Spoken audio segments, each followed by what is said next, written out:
tell him about the time we faced him. All right. Well, as I remember. At Avenger headquarters. Because united the Avengers are strong. Welcome to the Marvel D&T Evolution podcast with myself, Andy Stead. And I'm Jarian Gibson. And we have been joined this week by special guest host, Mark Rellaford. How you doing, Mark? I'm doing great. Glad to be on here. Excellent. As the people watching may have already quickly figured out, we're missing Alex this week. Alex has had a little accident, so I think you will all join me in wishing him well. Hopefully he's maybe even listening in. But take care, mate. Hopefully you'll be back soon. Rest up and, do what you need to do. But in the meantime, as we said, we've got Mark here. We've got Mark in for a specific reason. It's not just sort of coincidental that Alex isn't here this week. We're going to talk about King in Black in a little while, aren't we, Mark? Absolutely. Good. It should be a decent conversation. It's something that I've just read recently. I know something that you're really, really passionate about. You really liked it, and you sort of approached me and said, "Look, come on, I'd love to come on and talk about King in Black." So it's like, okay, fine, let's do this. But Jarian, how are you? Doing pretty good. I'm kind of behind it today. My son's birthday was today, so we're kind of out and about all day. And that's why I'm kind of a little disheveled right now. So happy birthday to X. Thank you. Yeah, he turned birthday, 8 today. Yeah, he's 8 years old. So we went out and did some stuff today, took him shopping. And then we were down at the house playing some Fortnite before I came up here. So Nice. And it's Mother's Day over here in the UK. So if any of the mums that we've got in our group listening, happy Mother's Day to you. Hey, Mother's Day out there. Yeah. And obviously, guys, if you're listening, if you're watching, drop us a message, say hello. Obviously, get involved in a conversation. No matter what we're talking about, drop us your opinions and your thoughts, and we'll see if we can cover them. So, Jarian, we've got some news to cover before we start. Oh, actually, no, hold on. We've got one more thing to do before we start talking about the news. So I think it's well worth mentioning to congratulate Monty and Brittany on their engagement this week. So congratulations to members of our page. Obviously, Monty's guested on the show before. He's sort of another. Hey, 3 cheers, 10 cheers. How many cheers is going on? Obviously, Monty's guested on the show before a couple of times. He's sort of an official guest host, I suppose. So, that's fantastic. And I was talking to him this week. I might actually try and make the trip over to New York for the wedding. Oh, nice. Yeah, I know. So I've always wanted to go. So it's a reason to go, isn't it? So yeah, I saw the post and, wish them both. Awesome. Go ahead, Mark. Oh, no, I was just saying that New York is pretty awesome. I've only been once, but it's a melting pot for sure. Like, it's crazy seeing how much everything there is there. Yeah, I think I'll be walking around going, "Oh, that's from that movie. That's from that movie." Yeah, Times Square is pretty nice when you see it and just stand there and kind of take it all in. So, nice. But congrats to the couple and congratulations and have fun. Best wishes. Yeah, definitely. Right, coming in, Jarian, let's get stuck into some news before we crack on talking about King in Black, eh? Yeah, so it looks like there is a runtime out there for Doctor Strange and the Multiverse of Madness, and looks like it's coming in at 2 hours and 28 minutes. So up there with one of the longer MCU movies, which is not surprising given how much jam-packed this is. So, yeah. Someone was talking about that I think it was on your post, and it was saying about the runtime, and they said I would quite happily watch a MCU or a Marvel movie or a comic book movie for 3 or 4 hours, but generally most people wouldn't. And I can appreciate that. I would quite happily go to the cinema and watch, for 3.5, 4 hours. Yeah. But I'm not sure that your general moviegoer would be able to do that. So obviously there's a length of time that they can only make it, But yeah, it's 2 hours 28 is decent. Yeah, and given that most movies are between 90 and 2 hours, it is on the little longer side, but it puts it up there with No Way Home and for Infinity War and Endgame. So just be prepared and don't drink too much while you're watching it. Don't want to miss anything by having to go to the bathroom. No, that's it. Yeah, we make sure we have the toilet breaks before we go. You know, before we go in, and just before the end of the trailers, just quickly rush out and then come back in and go to the toilet. Just before we start, just before we carry on, Brenda's watching. Hi, Brenda, how you doing? That's Jamie sent his apologies. It's like a meeting. Jamie's telling us, "I'm really sorry, I can't watch this week." But no, I understand, Jamie. No problem. We'll send your fine in the post. Carry on, Joe. And then the next bit of news, which was the big one kind of this week, is that Marvel, there's been a lot of rumors out there about when this character is going to show up. And it looks like sooner rather than later that Marvel is developing a Nova project. Don't know if it's going to be a Disney Plus project or a movie.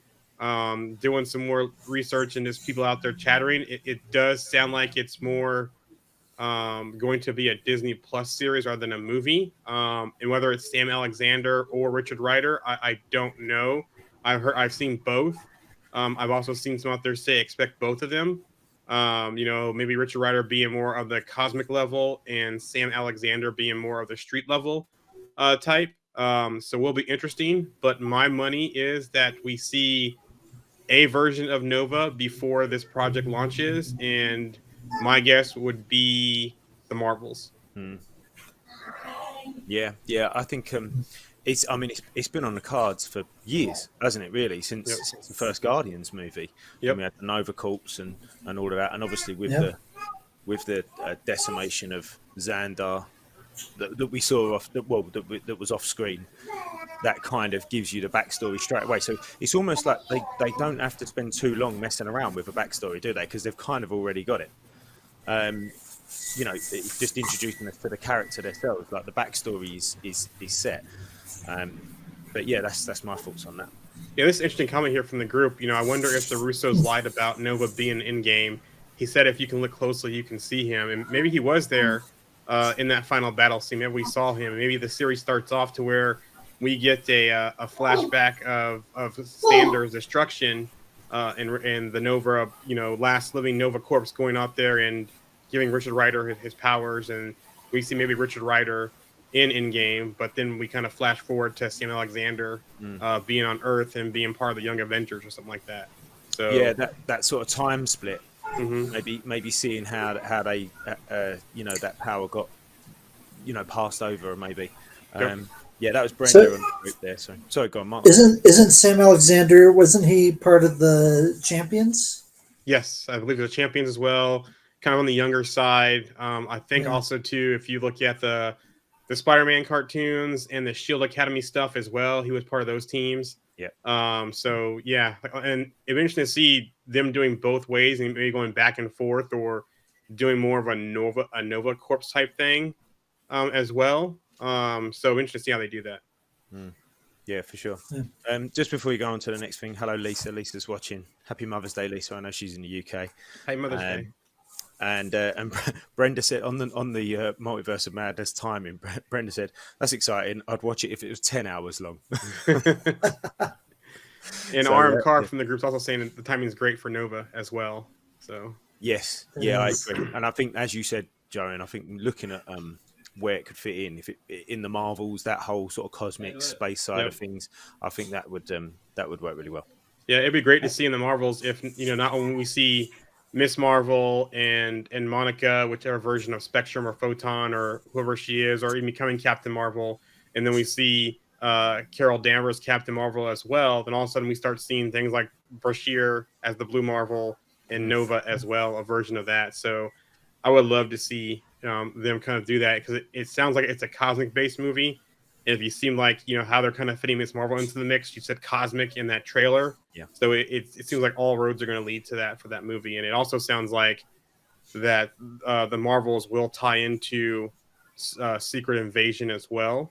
And it looks like Secret Invasion will be done filming here pretty soon, just to kind of tie onto this. And that maybe we'll see Secret Invasion at the end of this year, early next year, because remember the Marvels is early next year as well. I think it's like March or February next year, if I remember correctly. I had to double check, but everything's kind of coming together. We get Miss Marvel this summer, maybe Secret Invasion January, February, and then the Marvels movie right after that.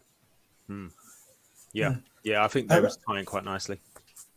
Yeah, I'm hoping that Richard Rider is the Nova that they use. Ever since I read Realm of Kings, I was just like, man, he's one of my favorite Marvel characters, and so hopefully they set it up like they do with in Annihilation, because like we've got the destruction of Xandar, perfect setting, and then you've got the what is it, the Unimind? Yep. Yep. That goes in the helmet. Yeah.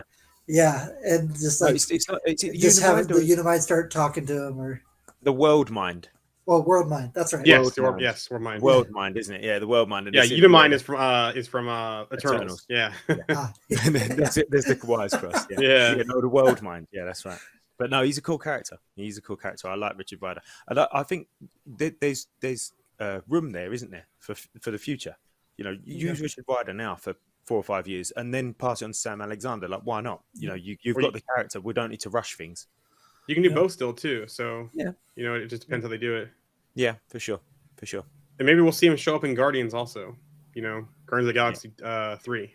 Yeah. Other news. There's been a lot of interviews this week. A lot of Marvel people out there giving interviews, especially with Moon Knight coming on. We had the Moon Knight premiere this week as well, but it does sound like we're not going to have a season of 2 of WandaVision.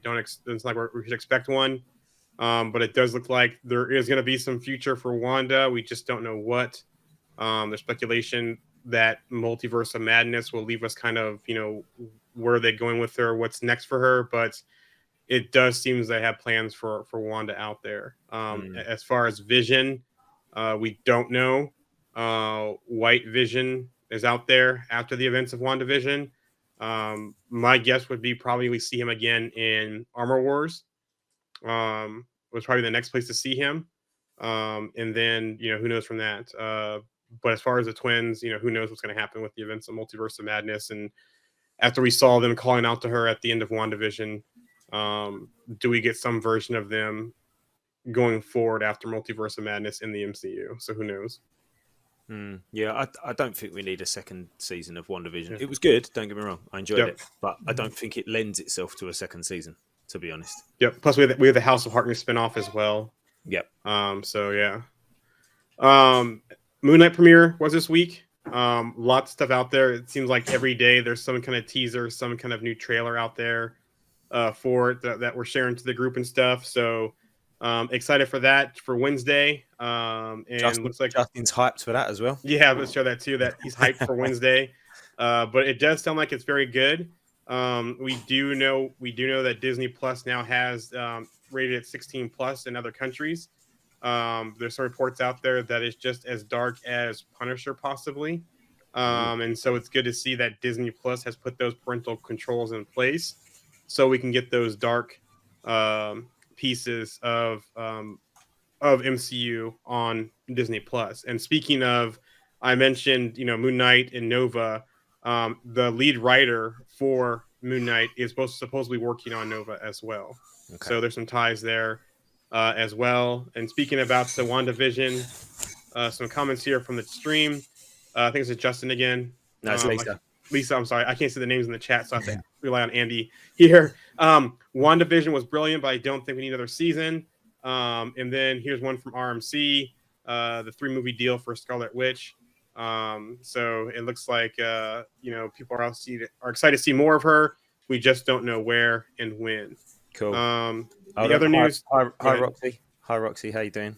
She's just put her hand up. And Brenda's also got extra hyped for Armor Wars, thanks to your little comment there, Jarian, about nice Vision potential. Yeah, I didn't see that in the stream. So yeah, I didn't even think about him being in Armor Wars. That's got me more excited about that one now. So yeah, I think Armor Wars is going to be an interesting one to see and how they do it. It'll be good to see Rhodey in a solo project, but also see how Power Broker ties in. How if we see anything tied to Riri with Ironheart, White Vision, and what other pieces of Stark tech are out there from everything that's going on and this other tech in general. Yeah, nice. Go ahead. No, go. Okay, go. So, Sean Gunn on Twitter confirms that the Guardians of the Galaxy Christmas special will release this year. And he said expect to be introduced to a few new characters, it sounds like. So Interesting to see. If you're not on Twitter, or if you're on Twitter, you can always look him up and see him from the web without being actually signed up for Twitter. But if you are on Twitter, follow Sean Gunn. He's actually a really good follow because he interacts with fans. He answers questions. Sometimes he confirms stuff. He does more debunking though than confirming. But he's a good follow because you get some of these tidbits just by following his account out there on Twitter. Nice. It sounds like it's going to be more important than I think most people are still giving it credit for at the moment. This Christmas. Yeah. Special. Yeah, he's always maintained that you need to make sure you watch it before you see Guardians of the Galaxy 3 because there is going to be some tie into it. Yeah, it's almost going to be like what did they do with the comics? They had what are they called? Not prequels. They're like there's a word for it, and I can't get it out of my mouth at the moment. But there's like it is like a prequel, I guess, or like a setup to the story. Yeah, it's like a primer. Yeah, there's a word that I can't get out of my head at the minute, but yeah, it is exactly, and that sounds like this Christmas special is going to be like a primer. It's a good word, a primer for Guardians 3. So important to watch it. Yep. And then the last bit of news I have is that Wakanda Forever has wrapped filming, and that's going to be out later this year. So look forward to that. A lot of speculation. Well, not speculation, but we know that Riri Williams will be in there in some capacity. It looks like some of the reported news of them filming at MIT is that's what will cross over with Shuri. There's a lot of things out there. Who's the next Black Panther? We might see multiple this film. But it doesn't sound like, from everything I'm hearing, that Shuri will be the Black Panther by the end of it. So that's interesting. Maybe we find out that Riri is tied to Wakanda in some way, like Killmonger was possibly. Even this, or they just become, introduced through the MIT and from tech. But it does sound like that Shuri is going to take the place of the Stark surrogate in the MCU, because in the comics, Stark and Stark Industries was kind of the one who kind of got her going. But with him being gone, who knows? But there's also other things out there too as well with Wakanda Forever that there's some nice setups for the future. There's been some speculation about not seeing Doom, but hinting towards Doom. And so, I don't know. There's a young character I mentioned a while back about being introduced or being in Ironheart. Yeah. Someone's not happy. Sorry, carry on. You're right. There's up and coming actor. I think it was Anthony Ramos. Who's being introduced in Ironheart and kind of being set up for multiple roles. Maybe they bring him as a young Doom, maybe to the MCU, and as a Doom going forward. He's kind of an up-and-coming actor, not as known, and so that kind of sets them up, and depending what age they bring in Fantastic Four and so forth, maybe it does make some sense, make Johnny Storm Peter Parker's age, so they can kind of have that crossover as well. So we're interested to see how all these things kind of tie together. Talking of Peter Parker and talking of MIT and Riri and all of that kind of thing, I sort of done a rewatch of No Way Home yesterday, and obviously MJ and Ned. Well, Ned is definitely going to MIT, and so is Flash. They're going to MIT, aren't they? So I wonder whether they're going to be in the same intake as Riri as well. I wonder whether there's any kind of link with those guys. Yeah, and RMC says we need Doom, but yeah, I definitely hope we see a crossover. With that, there's reportedly 3 more Spider-Man films, all kinds of things swirling out there about who they're going to introduce, what's going to kind of cross over, and so forth. Oh yeah, and last bit of news too is I forgot, this week Friday Morbius is releasing April 1st, but it's not getting the best reviews. And if you read some of the interviews from the director, he's actually spilling tea out there in his interviews. I don't know if it's calculated by Sony to drum up some excitement for it, because all the reviews I hear are not the best for it. I'll still go see it. I still want to see how it ties into things. Is it the mix? Is it a hybrid movie between the Sony universe and MCU? How does Michael Keaton's Adrian Toomes / Vulture tie in, and that kind of thing as well. So he did say, I did see the other day that they said that it would take place. It's taking place in the same universe as Venom. Yep. So I see that it was where he said that was going to live. But the interesting thing will be is how does he get there? And how to get back. So yeah, Mark's post the other day, those fake reviews. Like, do you know what? It took me ages to figure out like if that. I was like, is this real? Like, and then I couldn't quite work out what you'd said. You was like disappointed, and I was like, what's going on? It was hilarious. Like, this is the absolute masterpiece in cinema and all of this. And I was like, maybe I should go and see this movie. And then I realised what was going on. That was quite funny. Yeah. I hope it's that good. Yeah. Yeah, we'll see. As for just one more comment too, I guess when we're talking about all the connections, we got a comment here from the group about we make so many connections I wouldn't think about. So yeah, my mind gets going, kind of see where it fits in where and what's the grand scheme. You know, we all know Marvel has that grand scheme; they're making all kinds of connections, but it's fun to try to guess those sometimes.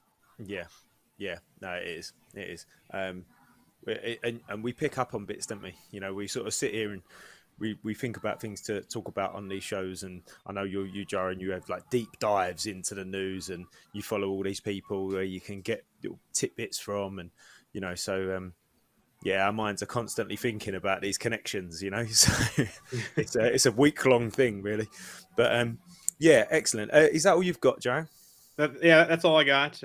You know, everything out there mostly is about the Moon Knight premiere and interviews and that kind of stuff, and you know, just the reactions to it. So it's been pretty good. You know, people are saying The Mummy, Indiana Jones-ish, some Fight Club stuff, but they're actually really everything's been positive about Moon Knight. So yeah, looking forward to it. It's a horrible thing. I have not actually seen all of Fight Club. And you haven't? You guys talked about it, and I'm just like, I need to go watch that this week. That's a great movie.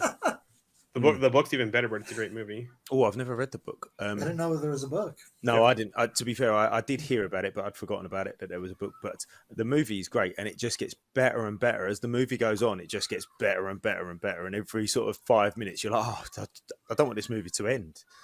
But yeah, it is very good. What's that comment there from Brenda? It's awesome. The group is so passionate about Marvel. I don't miss a single piece of news now. That's all right. Lisa's just said my almost 13-year-old is gutted about Moon Knight is going to be a 16+. Lisa, come on. I'm sure you'll find a way he can watch it. I'm sure you. Yeah. I'm sure he'll find a way that he can. Yeah. I mean, I'll probably watch an episode first, and then my 8-year-old watch it because we watch pretty much everything. So I'll watch an episode, make sure it's okay, and then if it's okay, I'm not going to stop him from watching it. So yeah, but yeah. I mean, I might. It's not like Invincible. Yeah. You let your kids watch Invincible, and then the very end, you're like, oh crap. No Invincible, no The Boys, no, not even Deadpool. No, I might get strung up here, but my youngest son, he's 12. He's only just 12, but he went for a period of wanting to watch horror movies. So I said, well, okay, let's balance this out a little bit and sort of think what we can do. So movies that I'd seen. So we started watching. We watched Scream. We watched the first Scream movie because it's a bit candid, isn't it? It's quite sort of. Although it is graphic, it's quite light-hearted. But then but then he turned around and he went, "No, it wasn't really scary." And he said the killer was useless. He got knocked out by a fridge. So I said to him, "Okay, fine, we'll go and watch like the classics." So we started watching Friday the 13th and Halloween, and we're kind of making our way back and forward. And then we watched Texas Chainsaw Massacre as well, and he thinks it's great. He loves it. He loves being scared about, and they're all got that air about them, haven't they? Those older sort of 70s, 80s movies, that sort of grainy look and that kind of, muffled sound, and just that in itself makes them scary. So have you watched the latest one on Netflix? No, we're going to make our way through. Okay. Oh, you're laughing because we've got something coming up, have I?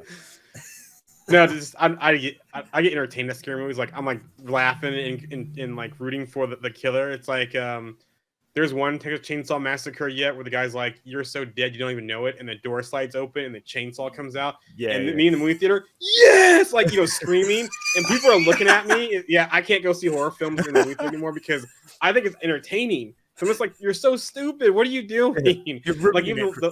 You're ruining it for everybody else. Yeah. We're all trying to be scared. Yeah, get him. Exactly. The Halloween Kills one was hilarious to me too. The that one also. So I love all those horror films.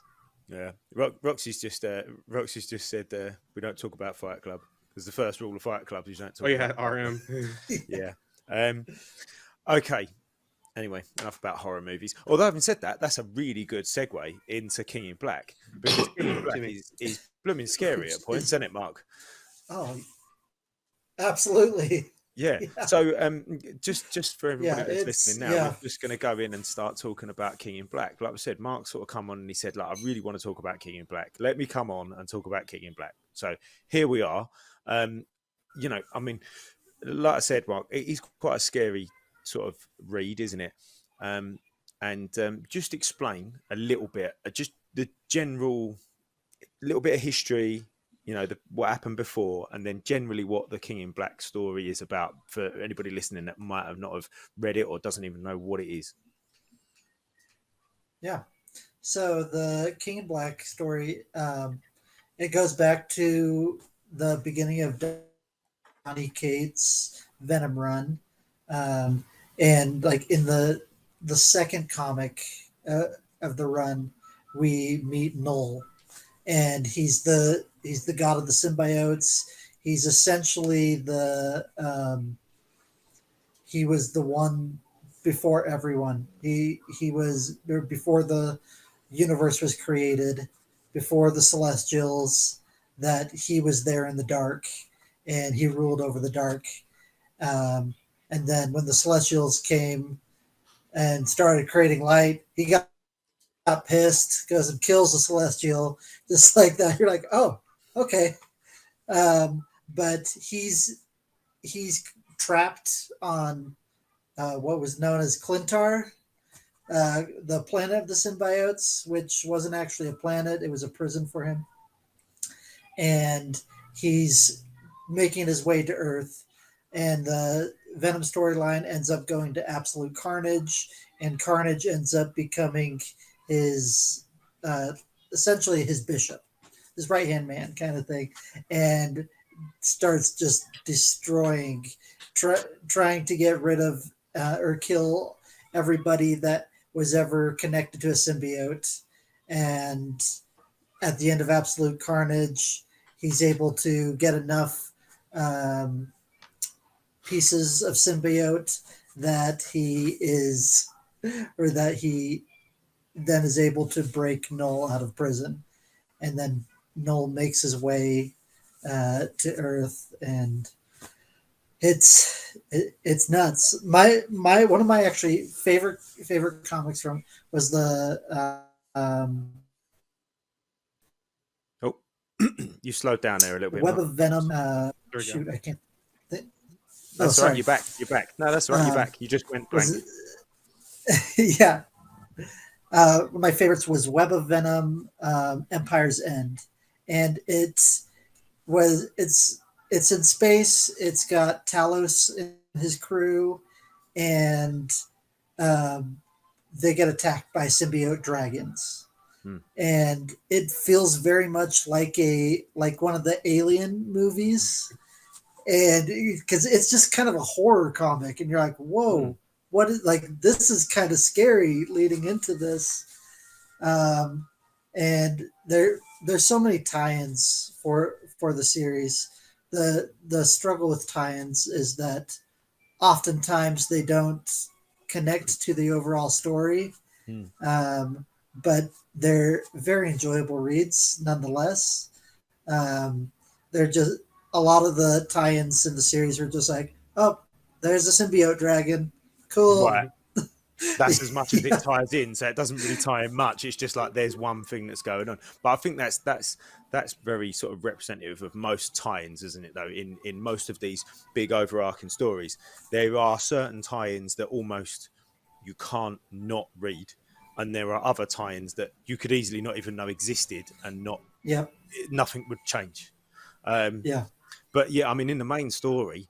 Like you said, the dragons, that must be great. I've not read that that one with Talos, but that's great because that scene, right? I mean, I think it's on like the 4th page or something like that. You've just got this kind of hail of dragons like just slamming into Earth, that are just starting to, take over the planet.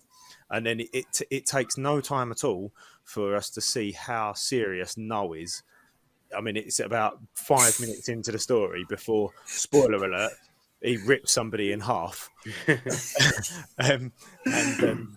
So if you've not read it, it happens very quickly. You kind of think, oh no, this guy's going to sort it out straight away. And when you find out who it is, when you read it, no, just that. If you want to listen, if you want to read it and you want to be surprised, just mute this for a second. But he rips Sentry in half. And his Sentry turns up and everyone's like, oh, good, that's going to be solved. Like, we've called in the big gun. Don't we call in the big gun? And he turns up and then Knull goes, oh, I'm going to show you. Just flips him up. And you're like, oh. Yeah. This guy's serious.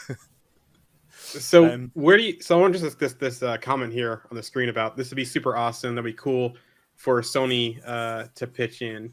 And then RMC's got oh, hold on, that's the wrong thing here about Gore, the God Butcher tie-in as well. So where would you see a tie-in come in? You think it'll be more Sony? You think it'll be more MCU? It'd be a crossover because we have some Gore. I'm sorry, some Knull things here. We have the Necro Sword mentioned in What If. We have Gore, who's probably going to have the Necro Sword in Thor: Love and Thunder. We have the Hive Mind mentioned by Venom at the end of Venom when he crosses over to the MCU. So we have some things there that they've done. So do you see Knull coming more into the MCU side or the Sony side? I have some thoughts on the MCU side, how they could do it, but I want to hear your thoughts on it. So I could definitely see him coming in on the MCU side. Just like straight out of the comic, with Gore, when he finds the Necro Sword, he finds the two gods, the or Knull and the God of Light, essentially dead. Is what they're like frozen on this planet in combat, and I could definitely see them putting a snit or a tidbit of that in Love and Thunder, just to kind of tease Knull coming into the future.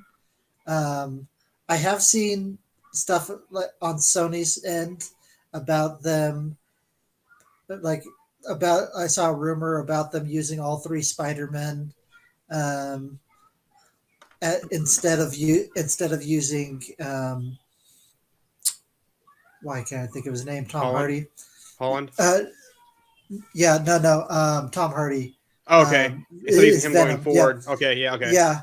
And I'm like, no, you gotta use Venom. Like he's the key character in all of this. And the great thing about this series is that it connects, like RMC said, it connects all the way back to with Gore.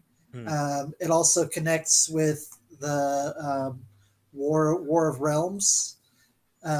We get to see at the end of War of Realms, Jane Foster. She loses her, or she lost her powers beforehand, but then she gains an Uru weapon and becomes the next Valkyrie, because all the Valkyries had been killed off by Malekith before that. And so we get to see more of her in the story, especially as she takes, spoiler, to Valhalla.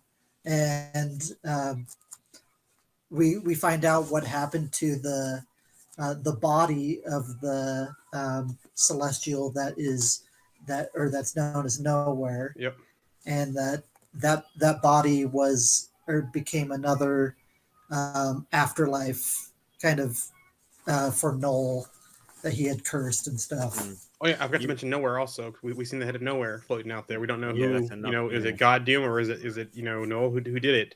The other thing too is, do you think the darkness piece they'll have to steer clear of? Because with Thor: The Dark World, we have the whole darkness of the whole universe with the Dark Elves, and for people who are more movie fans than comic fans, Do you see if they try to tie Knull to the darkness like that, there will be some confusion there between the dark elves and Knull as well?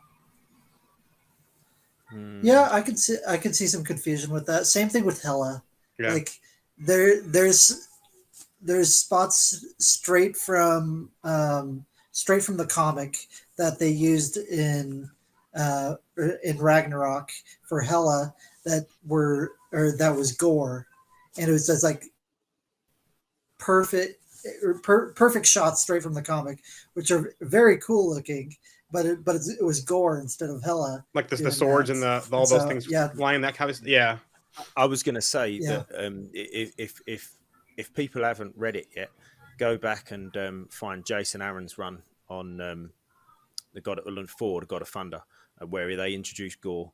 That is just phenomenal, absolutely phenomenal. It's so good, and the way that it's done, where it skips back and forward to different times, is just brilliant, and the way that it wraps up. It's absolutely amazing. But the feel to that, I think that's important, really, to understand Gore. But it's also to understand if they do bring in King in Black, they've got a similar feel to them. The dark, that sort of, not dark. I don't mean it that as in. So I don't DC dark, but they've got that similar sort of morbid feel to the stories. You know, it's quite sort of, it's almost depressing in a way. You know, reading it. And looking at the pages, the way, especially the God of Thunder pages, it's very the way it's drawn, the way it's coloured, it's very sort of desaturated, and again, it is a little bit depressing. It kind of brings those feelings of like complete hopelessness, and even King in Black, even the whole way through it, even at the end, you still don't quite get that kind of fulfilling end that you get in, like that happy sort of ending that you get in most. There is a happy-ish ending, but it's not as clear cut as that, I don't think. Do you agree? Yeah, definitely agree. Like I just finished reading it this week because it took me over a month to read, because I read all the tie-ins with it, and that ending is so satisfying though. I'm not saying it's definitely satisfying. Yeah, you're just like, oh, now Venom is essentially a god. You spoke about when how they could bring it in, where you see the God of Darkness, which is Knull, and the God of Light. So if the God of Light is basically Captain Universe, isn't it? And it sort of takes over. Yeah, you won't go into it too far, but yeah, that's an excellent moment in the comic as well, especially when he takes something of somebody else's. I won't ruin this bit because that's quite a surprise, but he takes something of somebody else's, and everyone's like, "Wow, what this? You know, it means business now." You know, and then merges them together. Yeah. Oh, yeah. That's even better. Yeah. So a couple of comments real quick I want to address. So it sounds like my Dark World stuff may not be an issue because people don't remember that movie probably, and then do that well. So Dark World is probably one of the most low end MCU movies out there. So there might not be an issue. But go ahead, Andy. Then I'll give my thoughts on how they could do it in the MCU. No. I was just going to carry on talking about a little bit of a few of the sort of main moments in the King in Black. There was obviously the fact that the symbiote or the darkness takes over a lot of our heroes, doesn't it? It takes over Cap, it takes over Cyclops, it takes over all of those guys. And there's some really cool moments in there where the symbiote or Knull is talking through them, and they've got they're almost like zombies, but they're still themselves, and I think that's really cool. There's some really cool artwork in there with like say those characters dressed up as, or not dressed up, sorry, but just in the symbiote, but that's really cool. And what was one of my other sort of favourite sort of visuals from that book? There was something else I'll come back to in a minute. But Mark, what I was going to say is talking about the MCU, and I know Jarian might say this, but what sort of actor would you cast as Knull if you had to cast an actor as Knull? So I was actually just posting this to the group a few minutes ago, but my fan cast although he has already been rumored to be in She-Hulk, is Jim Carrey. Because Oh, Ooh. a few weeks ago, Andy, you said that I don't remember who it was had said that somebody should play Knull, and you said that the actor wasn't flamboyant enough. mhm. And I was just like, Jim Carrey not only has the facial structure Yeah. kind of and the look of him, but he's definitely got the flamboyance that he could pull off Knull. Because not only do we seen him in so many comedies, but we've got so many deep roles that he's done as well that he could easily pull that off. He comes in, Noel comes in, and the reason I said about that flamboyancy that I think is needed, because every time Noel's on screen, he's almost like he's demanding attention. He's like a diva almost on the A screen. commanding Like, presence. yeah, Yeah. he kind of comes in. He's like he's on a stage, and he's like, "Look at me," you know, and he's like, "Everybody, look at me and listen to me." And he's kind of got this big sort of, I don't know, it's like a cape or whatever. I don't know. It's long flowing hair, and he's almost like a drag. It's almost like a drag queen in a way. I don't. Yeah. That's why I use the word flamboyant. And do you know what? I tell you what it reminded me of a little bit. And I don't think he'd be able to pull it off because I don't think he's big. He's a big enough man. But then, having said that, I don't know how tall he is. But Martin Sheen in Twilight, that kind of like Okay. gone. It's a little bit fancy, almost a little bit of a fancy. Martin Sheen plays like the god vampire thing. I don't really know. I've seen Twilight, but Valtori, one of the Valtori people. yeah, something like that. Yeah, The I main don't guy with the quite- black hair. Is that's the one you're talking Yeah, about? yeah, that's Okay. him. Yeah. But Yeah.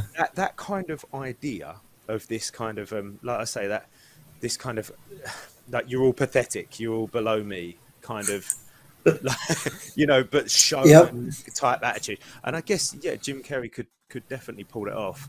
Another one maybe could be David Tennant. I think David Tennant might be able to pull that off. Ooh. Again, The guy that plays Homelander.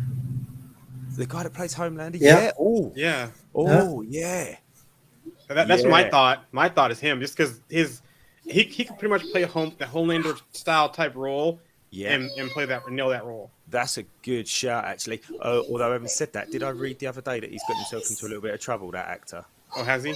I think so. I'm not entirely sure. I'm sure I saw something that said that he'd got into a little bit of trouble. I don't know. So, and you know what Disney are like? They're very much like, look, you've almost got to have like your DBS check done to make sure that you can act. You know. So, Yeah. but that's what I'm thinking. I mean, if anybody's listening, if you've got some ideas about who you would cast as Knull, if you've read King in Black or any of those stories that he's in, then chuck it on the comments and we'll see if we can talk about it. But go on, Jarian, what about your idea of getting Knull and the King in Black story into the MCU then? Yeah. So if we're going more of the MCU side, and we can't tie it to Venom or the symbiotes or any of that kind of stuff, I could see them tying vampires to Knull, and him being like the first vampire. The whole darkness angle, him being the first vampire.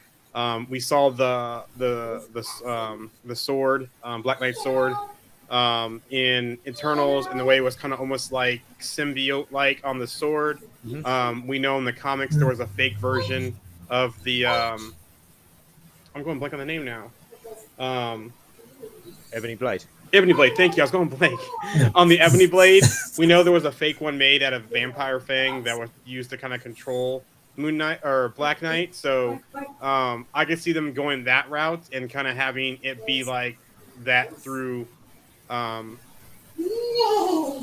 through the whole darkness and through that, for that angle, for if they can't use any of the other background. I could also just say Sony say, hey, we'll do some kind of deal and kind of work it out. But if they have to go pure MCU, I could see Knull being the main vampire and the cause of vampires, and we see him kind of introduced through like Blade and through Black Knight and through other properties, and even maybe Cersei came across him in the Eternals, since she has in the MCU has all that history, it seems like, of the Black Knight. So there's some tie-ins they could do there. Yeah. That's not a bad shout. That's not a bad shout. RMC said he's always thought Michael Rooker would have played a good Knull, but it's too late there. Yeah. Well, he can recast him as Knull because Yondu's pretty much done, right? So Yeah, and I think there'd need to be some sort of prosthetics done on the Yep. face to make it look more sort of skull like, a little bit more Yeah. gaunt. Yeah. Um, Something I want to touch on before, I mean, we're not quite there yet, but we're nearly at time. So something I want to touch on is the Eddie Brock arc, I guess. And Eddie Brock has always kind of run that line, hasn't he, from villain to anti-hero, back to villain again, back to anti-hero again. And I think we see it. We see his kind of real emotional and empathetic side in King in Black because of the boy, because of Dylan, don't we? So Yep. we see his kind of he's really exposed. I think in this, really exposed, and I don't think it's an Eddie Brock that we've seen before up until this point. And I'd be interested to see anybody, whether that be Tom Hardy or whether that be a new actor, if he was in the MCU, try and portray that on screen. But I'd want to see it over a long time. I want to see the sort of baddie Eddie Brock. I want to see him being Yeah. the sort of the villain, you know, and I want to see that arc. And so I think if we're going to talk about bringing Knull and the King in Black story into the MCU, it's got to be in 10 years' time to give us enough time Yeah. to develop that Eddie Brock character. Otherwise, it would seem too Definitely. quick. Yeah, Yeah. I know. Yeah, thoughts? Yep. You almost want Yeah. to see that glimpse we saw of the bad Eddie Brock, and as bad as Spider-Man 3 was, you kind of want to see that more and more drawn out into a story. Yeah.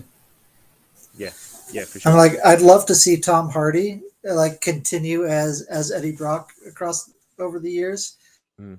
and it just came to mind the kid who plays young Ryan Reynolds on the Adam Project. Mhm. I think that he could be a good Dylan Yeah, he would 'Cause- be a good Dylan. Yeah, because he's a sass. Sounds very much like that. That's Yeah. yeah, he has, especially towards the end of the movie when he starts realizing what he can do. He starts getting a little bit more confident, don't he? But that kid played child Ryan Reynolds really well. He must have. I mean, I bet you any money in the world that kid is a big. I mean, I don't know who he is, but I'm guessing he's a big Ryan Reynolds fan because he's really picked up on all his mannerisms, hasn't he? In that movie. Yeah. Although I've said that movie was quite funny because you're sitting there going, "Hold on a minute." So Elektra and Bruce Banner gave birth to Deadpool, whose wife Gamora was trying. That was what I was doing through that whole movie. But yeah, no, I know what you mean. But yeah, I think Dylan would be integral to that story. I think he needs to be there. I think that's kind of that's kind of Eddie's whole motivation, isn't it, for not giving up, for not dying, basically, because he's pretty much he pretty much dies about halfway through, doesn't he? I'm sure he does die. And Yeah. and Well, then- he dies like right in the second comic. yeah, Like Yeah. he falls, and then if you follow the Venom comic line in there, he's like a ghost. cutting out there. Might have to go back and say that again. No, I don't. Oh, know. sorry. That's right. Say that again. So he continues on as a ghost. He's connected to the hive mind, as is who's anti-Venom. Rex. Okay. No, not Rex. Flash Thompson. Or sorry, Agent Venom. Yeah, Yeah, Flash yeah, Thompson. Flash. Yeah, Agent Venom. Yeah. Yeah, Flash. Yeah. So the comic, they actually end up bringing Flash back to life at the end of it, which is it's very cool that we get to see this build up of all the regular storyline suddenly is alive again, and like cool. You follow the Venom line with it, and you see his story as the spirit, and then suddenly brought back to life with the Captain Universe, which is awesome. Yeah, that's really good how they run that whole story, because it almost feels like you're watching two halves of a screen. So this half up here is above ground and what's happening in the alive world, and then this half down here is what's happening with Eddie and Rex and Flash in the hive mind. And then there's a really great panel in there where it's Flash coming back from the dead, and he reaches through the ground. It's the old classic, hand reaching up through the ground from the cemetery, and that's almost like symbolizes breaking that line and kind of joining both of those worlds. And it's really nice because it feels, when you're with Eddie and Rex and Flash in that sort of hive, you feel dead. You feel like you're constricted a little bit. The way that it's written, the way that it's drawn, the way that they set the panels out is really clever. And then all of a sudden, when it goes back to the world again, you feel like you're a little bit more opened up, and it's a bigger space, and then, like I say, there's that hand, and it breaks that line, and it all comes back into the world again. So I think that's really clever how the artist and I can't remember who the artist is. I can't remember his name. Brian Stigman, something like that. I'm not sure. But the artist and Kate's, how they do that is really clever. Yeah. Just before, we've got a few minutes left, so we can theorize a little bit longer. But I know we've kind of touched on it already, but do you think that they could use Tom Hardy and bring him into the MCU or not? I feel like duration. They've already cutting out there a bit, Mark. But what do you think, Jarian? Yeah, so why Mark's coming back on? I don't know if we need Tom Hardy specifically to come back over into the MCU or Venom itself. I could see them doing it. I'd like to see them do it. Kind of continue that. But with that symbiote being left over from No Way Home, I could see them also going down the Agent Venom route and possibly Flash Thompson in the MCU, kind of making a split deal. Like we keep Brock, you have Flash Thompson. We have Venom, you have Agent Venom type thing. Okay. I could also see them going through the trials of Parker getting Venom, especially with him, losing everybody, being by himself, that kind of attracting to his kind of being down type thing, possibly. I could also see them using someone like Mac and making him Venomized as Scorpion, since we haven't closed that loop in the MCU yet. So there's several ways they could do it. They have a lot of possibilities. Maybe Sony kind of splits it off for a while and keeps Brock over on the Sony side. And then maybe we see some kind of Sinister Six type showdown in between Sony and MCU at the end of that. And, maybe we see Kraven crossover first as one of them, kind of like a Kraven's Last Hunt type of storyline over a movie. Or have Mac the first one, the second one kind of Kraven, and the third one kind of bringing them back over all together into a single film on the Marvel side. So they could do some mixing up back and forth there. Nice. Something that I'd be really, I've kind of touched on it earlier, but something I'd really like to see on screen is the Venomized characters. Yep. So having our regular heroes that we know all Venomized in some sort of Venomized zombie hive mind symbiote Knull led army. I think that would just look incredible, like on screen, to see that. The way that they could use the symbiote, the venom, the goo. I think visually that would just look outstanding. Have that sort of classic Avengers like lineup, but they're all Venomized. Symbiotes assemble. Yeah, I think that'd be really cool. I hope that they have. I hope that they have nullified Santa Claus like they do in the comic, because he's hilarious. Nullified Santa. Just to finish it up there, if nobody knows this, there's that great little Funko, isn't there, with the wings? Have you seen the little Venomized Funko? I actually just bought that this week. Yeah. Oh yeah. And that's from the King in Black storyline. So if you've seen that one, it's quite a sort of popular Funko, isn't it? It's sort of doing the rounds and everyone wants it, and there's a reason why everyone wants it, because it looks cool, but it's also from the King in Black storyline, and we all like Funkos here. That's a really cool little touch. So Mark, listen, just lastly before we finish up, your recommended tie-ins. I know you've done some posts, and I know you've already mentioned one, but are there any other tie-ins that you think are essential to this King in Black storyline before we go? Oh, is he frozen again? Oh, here we go. Am I frozen? No, you're No, not. we can hear you. Okay. Venom, the Venom storyline, 100%. I also recommend Black Cat because in the very first one, we see Doctor Strange get taken, and then you don't see anything else about like the comic, and he's suddenly back. And so the Black Cat, I would also the Thunderbolts just for the comedy. It's wonderful. I highly recommend it to everyone. Excellent. But yeah, that's basically in the trying to think what else. I think Venom and Black Cat are the two main ones that I'd highly recommend with it.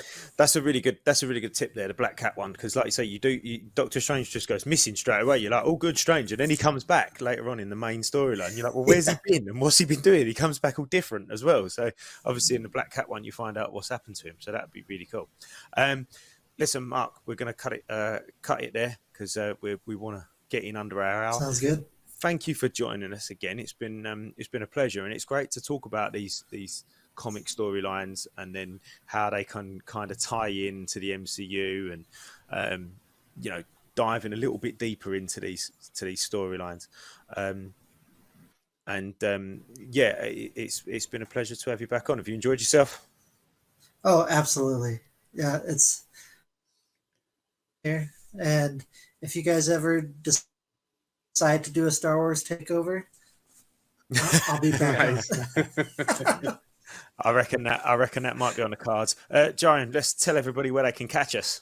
Yep, you can catch us the live stream on Twitter, our Twitter account, our Facebook page, our Facebook group, our YouTube channel, and our Twitch channel. And then the replay is always available on our Instagram account as well. So thank you all for joining us today. Also, I want to say thank you again to Mark for joining us.